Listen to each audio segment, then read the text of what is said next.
Ok, vous m'avez grillé. Je mange le meilleur gâteau pour l'automne et je vous emmène avec moi faire la recette. Allez, c'est parti.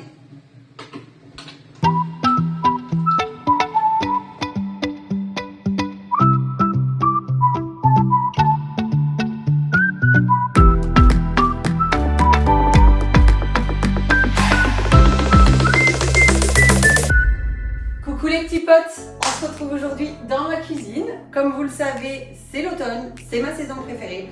Alors j'ai décidé de faire avec vous mon goûter prêt de prêt. Un goûter typique automne, des cinnamon rolls avec un chai latte. Donc on va préparer la pâte pour les cinnamon, comme ça on va avoir le temps de la laisser reposer et ensuite on va s'attaquer au chai latte. Let's go! Alors pour les cinnamon rolls, c'est pas très compliqué. On s'arme de notre machine préférée, c'est-à-dire la balance. On prend un saladier. Alors moi j'ai un cul de poule, mais c'est pareil. Oui, parce que ça s'appelle un cul de poule. Amis de la restauration, bonjour. Donc on fait la tare, hein, on ne fait pas le teubé. Hein. On met la tare à 0. Hop, on prend sa petite note. Allez, c'est parti. On prend un bol doseur et il nous faut 5 centilitres d'eau tiède. Bon, moi je vais pas me faire chier à la faire chauffer. Je vais attendre que mon robinet nous donne de l'eau tiède. Voilà, 5 centilitres d'eau tiède et on va mettre dedans 15 grammes de levure fraîche, de la levure boulangère, comme ça. Donc on met nos 5 grammes, on refait la table pour mettre les 15 grammes de levure. Évidemment, il faut faire la tare à chaque fois, hein, sinon ça ne sert à rien la tare, c'est possible. Hop là, donc là, je vais boulangère, je vais la mettre dans un petit papier. Pas l'inviter. Hop là. Et on la remet au frigo. J'ai mis le beurre à l'extérieur parce qu'en fait il faut qu'il d'ailleurs on va peser le beurre tout de suite et il faut qu'il devienne mou parce qu'en fait pour faire la ganache des cinnamon rolls il nous faut du beurre mou. Donc du coup je l'ai mis à l'extérieur. Alors il nous faudra ensuite 50 g de beurre fondu. Donc en fait je vais le faire tout de suite, je vais le faire fondre. Comme ça, ça sera fait. Donc je sors ma mixture qui est en train. Et je vais faire fondre 50 g de beurre. Voilà, 50 g de beurre. Hop là. Polygonde. Donc je laisse toujours le beurre dehors pour plus de limon. Pour la ganache tout à l'heure. Ok. Donc dans notre mixture qui est ici, on va prendre une maryse. Est-ce que j'ai une maryse? Donc on prend une maryse, on touille la mixture de la levure avec l'eau tiède. Ça l'active, je crois. Pour que la pâte elle monte bien en fait. Voilà, on refait la tare et on va rajouter 400 g de farine. Je vous mettrai en description la recette exacte. Pour la refaire chez vous, c'est hyper simple et c'est très bon. Alors là, on va le faire à la cannelle parce que c'est un poulet à la cannelle parce que c'est automnal, mais on peut faire sans cannelle, on peut faire avec d'autres goûts. Voilà. Donc pour ceux qui n'aiment pas la cannelle, c'est pas un souci, on peut le faire avec d'autres goûts. Je suis en train de foutre du beurre partout dans le micro-ondes vu le bruit qu'il fait à mon avis. Peut-être les têtes d'ailleurs. Voilà. Pour recommencer à la crêper le micro-ondes. C'est pas grave. Alors, 400 g de farine. Et on... Pardon. Donc là, je suis censée mettre mes 50 g de beurre, mais que je vais recommencer du coup. Donc on va pouvoir mettre un œuf dans tout ça. Je casse l'œuf.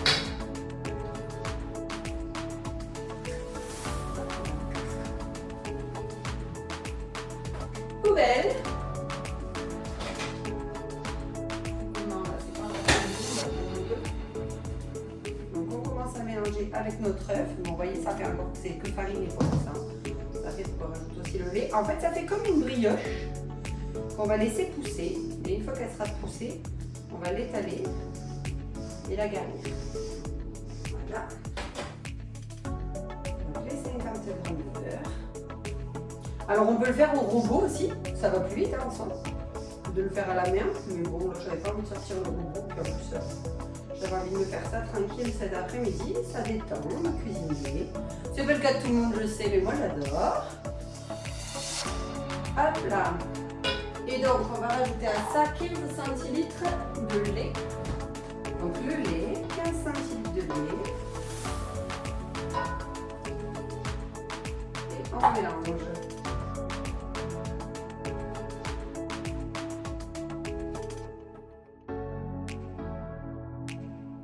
Et on va mettre le sucre. Tac, donc on refait la tare évidemment. Donc c'est 30 g de sucre et une pincée de sel. Alors, moi j'utilise pas du vrai sucre, j'utilise du faux sucre. Mais vous pouvez bien entendu faire avec du vrai sucre. Moi je mets de l'érythritol parce que nous on ne prend plus de sucre à la maison, plus de sucre qui fait monter la glycémie. Donc moi j'en ai du sans sucre, enfin du sucre sans sucre. Je vous expliquerai un jour. Donc on en met 30 grammes. Est-ce que j'en mets un petit peu moins? Non, je vais en mettre pareil qu'il faut.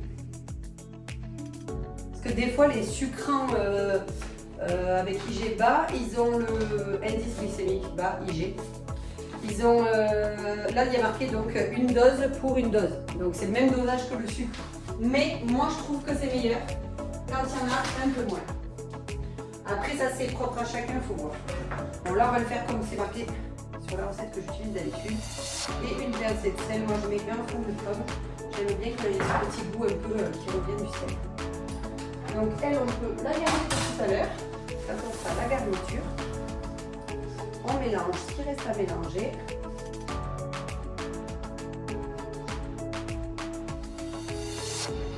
Donc là je vous montre la pâte. Donc moi j'aime bien lui décoller déjà un peu les côtés comme ça, la mettre bien au centre pour qu'elle puisse gonfler.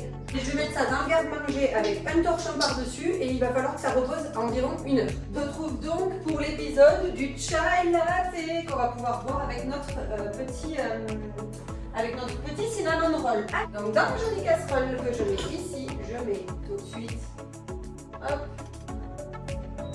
à chauffer plein fer et je mets un demi-litre. Je vais faire 2 tasses, à peu près 2-3 tasses de chai. Donc je mets du lait. Alors moi je vais mettre du lait végétal parce que j'ai envie de boire avec du lait végétal. Mais vous pouvez le faire avec du lait normal. Il n'y a pas de... Ça marche avec les deux. Moi je vais faire ça fait 2 minutes. Parfait. Ok. Voilà. Donc je mets ça à chauffer. Je vais porter à ébullition, bien entendu. Voilà. Et je vais mettre dedans à infuser du thé. Alors moi j'ai pris du Darjeeling parce qu'il a beaucoup de parfum. Donc je vais mettre 2 sachets de Darjeeling à infuser directement dans la casserole.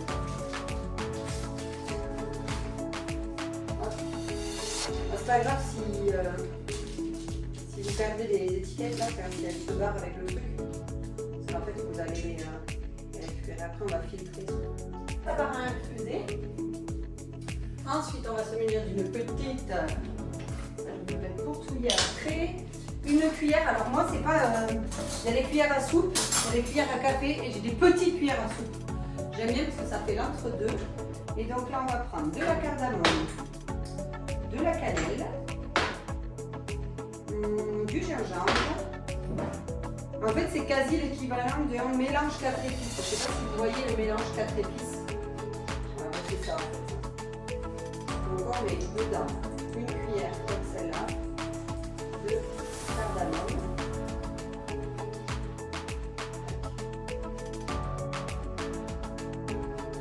Voilà. Ensuite,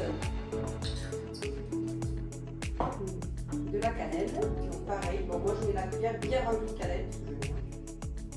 Mais c'est pareil, c'est à votre guise. En fait, après, une fois qu'il aura bien commencé à chauffer, il faudra le goûter. Et en fait, en fonction du goût, vous rajoutez ou vous enlevez ces sucres. Vous pas vous enlever, vous ne pouvez pas.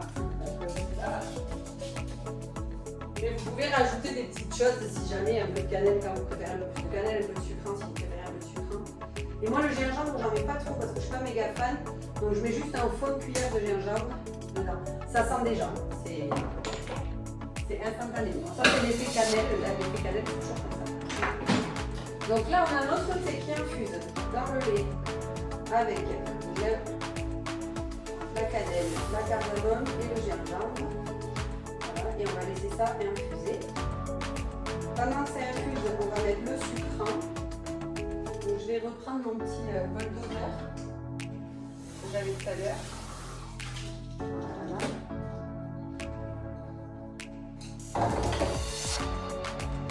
Je mange en même temps, vous avez vu comme je suis organisée, c'est dingue hein.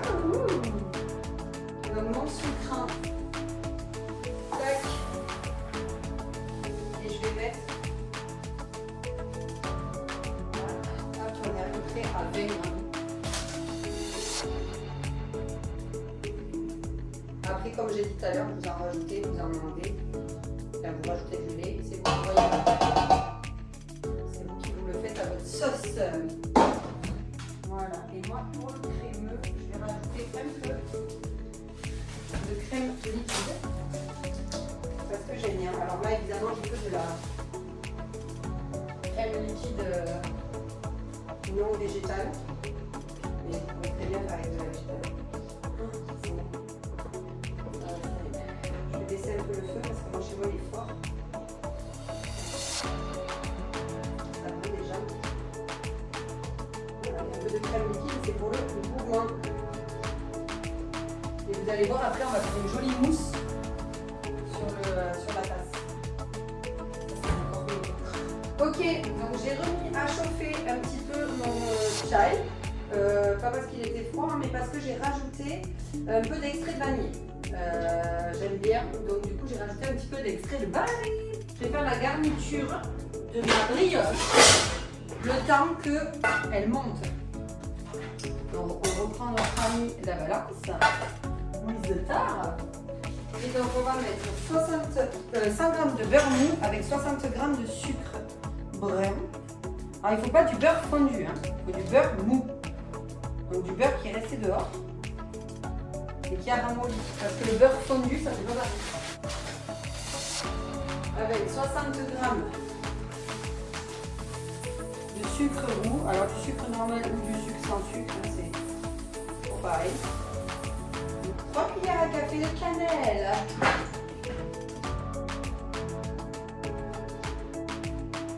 Voilà. Impeccable. Et donc ça, on va bien mélanger pour que ça fasse comme une pâte, un peu crémeuse.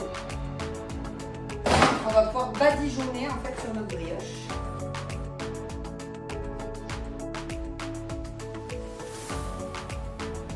Voilà, donc là on mélange bien le beurre mou et le sucre. On l'écrase un petit peu comme ça. Ça fait vraiment une pâte qu'on pourra facilement étaler. Parce que c'est ça le truc, c'est qu'après il faut l'étaler. Donc il faut que ce soit quand même étalable. Bon, ça on réserve pour tout à l'heure. Ah, mon chai est rebou. Oh l'odeur. Ça sent tellement bon. Donc pour faire mousser le lait, on prend un peu de lait à part. Voilà. Je vais faire chauffer au micro-ondes. Et j'ai un petit mousseur à lait, c'est ça. Alors il y en a, c'est des vrais mousseurs, une machine en fait. Et ça, c'est Silvercrest, c'est un Lidl, je crois. Le truc qui tourne avec des piles là. Et ça, c'est trop bien pour faire mousser le lait. Bien chaud. Voilà, il a la belle couleur du chai. Enfin, une petite tasse parce que sinon j'ai tout utilisé.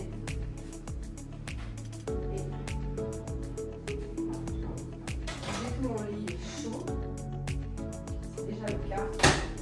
Je vais le faire mousser.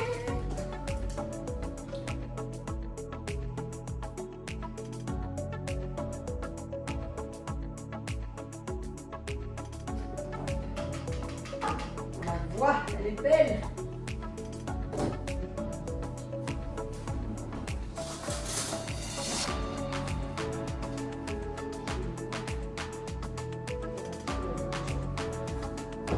Et là, on peut se faire un petit dessert. Alors, soit vous avez des moules, vous voyez les moules qu'on pose dessus et en fait on fait le dessert à la cannelle.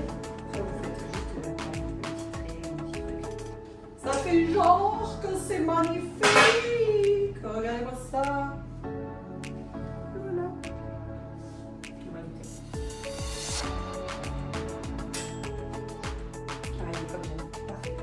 Let's go, c'est parti. On récupère la brioche qui a donc levé. Voilà, elle a quasi doublé de volume. On peut attendre plus longtemps, mais j'en ai marre d'attendre.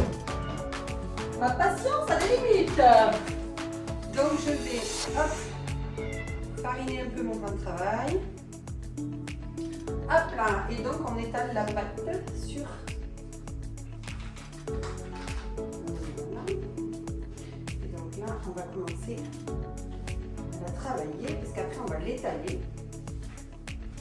L'idée, voilà, ça fait petit.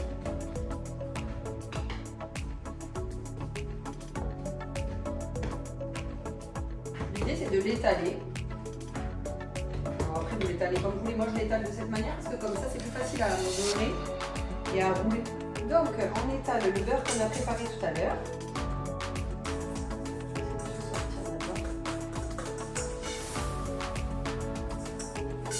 Avec le sucre et la cannelle.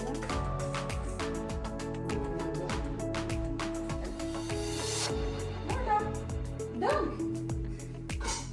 arrivé là, on va donc rouler la pâte sur elle-même pour faire un gros boudin.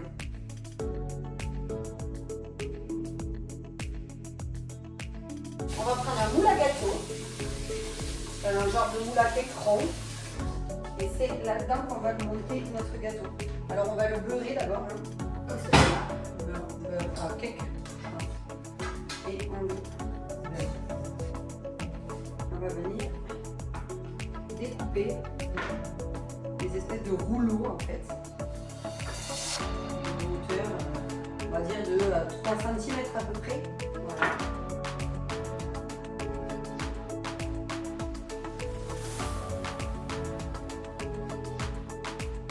Voilà.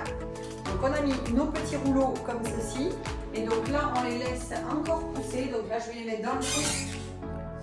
Je vous prends à la main parce que ça y est, la bête a gonflé. Hop là. Donc c'est parti, on envoie à 180. Les lumières parce qu'il fait déjà nuit dehors. Et oui, parce qu'on est en automne, il ne faut pas oublier de faire ma vaisselle. Et là, je vais sortir la bête du four.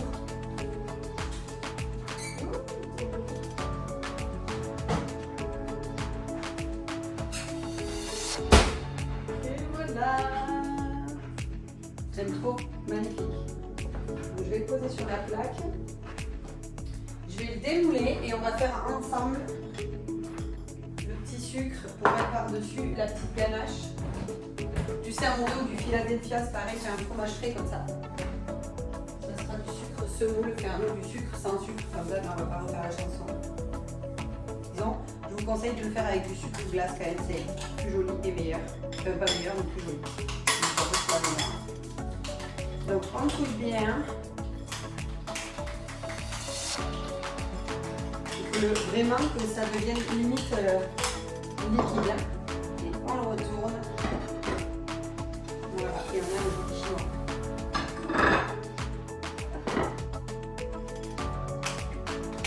Et ensuite on prend notre fromage frais. Voilà, nickel. Et on vient étaler ça. J'ai envie de dire place à la dégustation. Donc pour déguster, je vais appeler mon assistant préféré. C'est vrai? Oui. Il attendait que ça depuis tout à l'heure.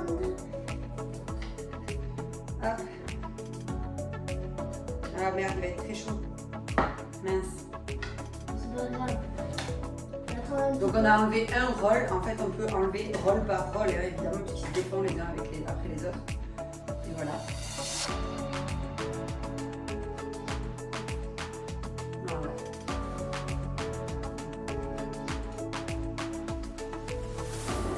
Il est plus ultra chaud, mais c'est trop.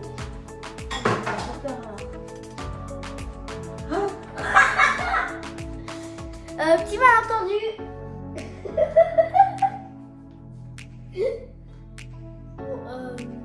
Couper. Il est vraiment très bon.